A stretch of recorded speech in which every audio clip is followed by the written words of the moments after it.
శ్రీ గురుభ్యో నమః. ఆంజనేయుడు వాయుపుత్రుడు, సాక్షాత్తు రుద్రస్వరూపము. ఆ స్వామిని ఆశ్రయిస్తే బలము, తేజము, ధైర్యము, ఆరోగ్యము, సంపదలు పరమాత్మని కృపచే లభించే ముక్తి ప్రతి ఒక్కటి లభిస్తాయి. సుందరకాండ ఇది రామాయణంలో 5వ కాండ. సీతాదేవిని వెతుకుతూ లంకకు ప్రయాణించే రామభక్తుడైన హనుమంతుని ప్రయాణము, ఆయన సాధించిన విజయాలను వివరిస్తుంది. బీజాక్షరం ఈ మాటకు అర్థము శక్తివంతమైన చిన్న అక్షరంలో దేవత శక్తి అంతా నిబిడీకృతమై ఉంటుంది. సీత అమ్మవారి నామంలోని అత్యంత శక్తివంతమైన బీజాక్షరము తా.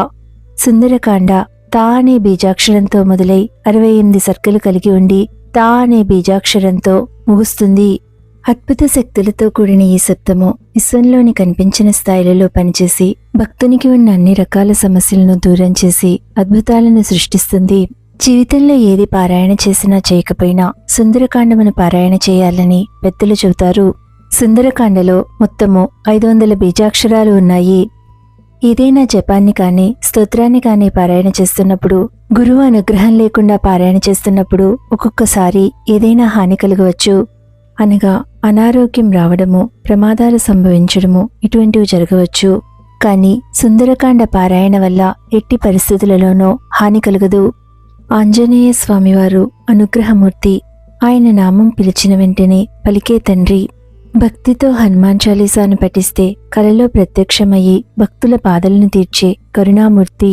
స్త్రీలు, పురుషులు, పిల్లలు ఇలా ప్రతి ఒక్కరూ సుందరకాండ పారాయణ చేయవచ్చు. హనుమంతుడు అత్యంత శక్తివంతుడు. ఆయని బలము, ధైర్యము, శక్తిని ప్రసాదించగలడు. సుందరకాండలోని ప్రతి శ్లోకము అత్యంత శక్తివంతమైనది. మొదటి శ్లోకంలో ఉపనిషత్ సారాంశమంతా నివిడీకృతమై ఉంది. ఆంజనేయ స్వామి సీతాన్వేషణకు పయనమైన వేళ వాల్మీకి మహర్షి సుందరకాండలో ఇలా చెప్తున్నారు.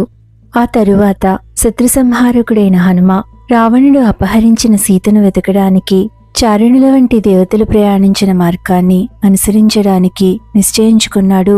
సుందరకాండ మొదటి సర్గ మొదటి శ్లోకాన్ని ఇప్పుడు తెలుసుకోండి.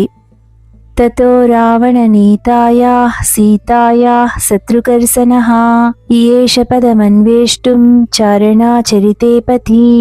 శుభమస్తు.